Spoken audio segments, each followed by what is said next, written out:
You are sitting at gate C47 in a chair bolted to 11 other chairs, sharing one outlet with a stranger you now resent, and somewhere above you, physically above you, one floor up behind frosted glass, someone is drinking free champagne in a room you are not allowed to know exists. There is a hierarchy in this airport. It is invisible, it is precise, it has 9 levels, and you are on level 1. This video is the map. By the end of this video, you will know every level, what it costs, what it actually buys, and who is standing on the level above the top one. Because there is a level above the top one, and no lounge will ever tell you about it, because the man on it has never once needed a lounge. Level 1 is the gate, which you know. Level 2 is priority boarding, which is the gate plus carpet.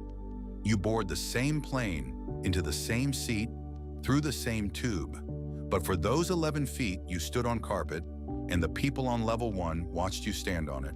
And that, precisely that, is what the airline sold you. The carpet is the product. It has always been the carpet. Level 3 is the credit card lounge. $95 a year and the word priority printed in a serif font.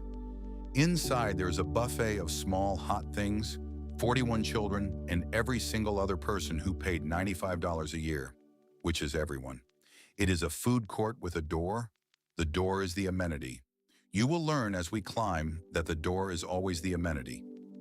Level 4 is the airline lounge, where the membership is real money and the quiet begins. Showers, armchairs that were chosen by someone. The genre will tell you each level of lounge is exactly 11% quieter than the one below it. And the genre made that number up, and it is also somehow correct. You notice the noise you were making at level 3 only after level 4 subtracts it.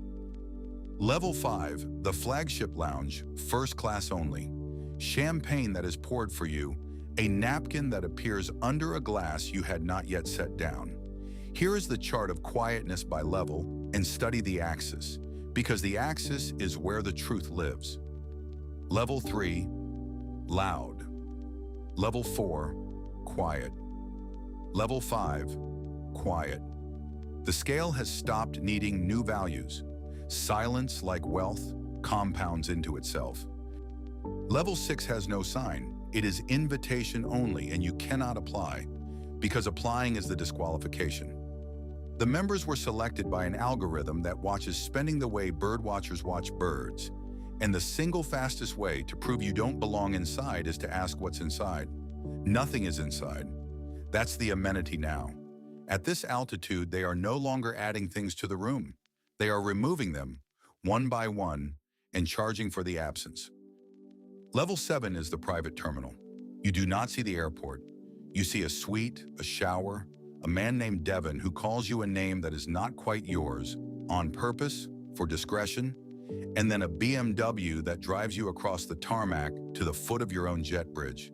The day rate is $4,000. The membership, after the points, the credits, and the annual travel benefit, nets out to $1,890 a month.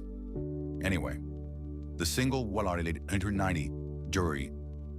Level 8, there is no terminal because the plane is yours, and the lounge is the inside of the plane, which waits for you, which is the entire trick reversed.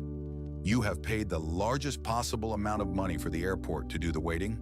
And level 9, the top of the published ladder. You do not go to things. Things come to you. The meeting flies in. The airport as a concept is now something that happens to other people. And here is what you finally see. Somewhere around level 7 if you're paying attention. Every level is the same room. A chair, an outlet, a drink, a door, and waiting. That's all any of them are.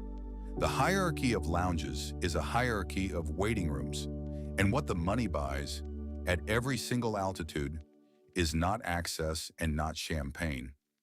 It is distance from the boarding announcement. At the bottom, the announcement owns you.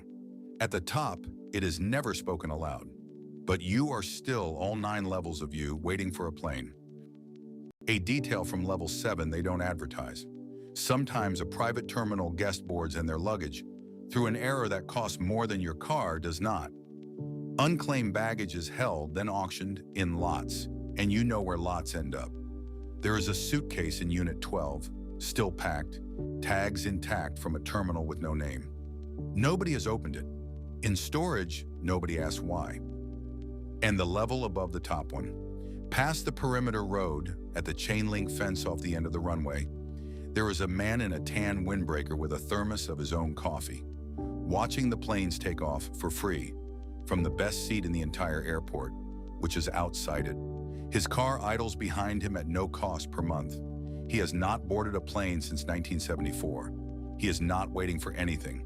And waiting, you now know, is the entire currency of this place. Every level of the hierarchy is denominated in it, and he is the only man at the airport holding none. Which brings us to the room you're in right now. This video is a lounge. It has comfortable pacing, a drink of numbers, a door that said invisible hierarchy, and you came in and sat down, and you have been waiting 9 levels for the payoff to board. That is what the genre sells at every level, a nicer and nicer room in which the thing you're waiting for has not yet been announced. We are told our lounge is in the top decile of quiet. We had that measured. The measurement was 11%. So, which level are you on? It doesn't matter. That was never the question. All 9 levels board the same sky, and the man at the fence watches all of them go for free, and the only passengers who look genuinely happy at this airport are on level 1, eating food they brought from home because nobody ever told them the carpet existed. Once you know about the carpet, you are on the ladder. You now know about the carpet. I'm sorry, that part was the video. Subscribe for more cinematic finance stories. We tell them in second person so that they happen to you. Your upgrade has cleared. Your row will not be called. Boarding is a state of mind, and the doors, as always, are the amenity.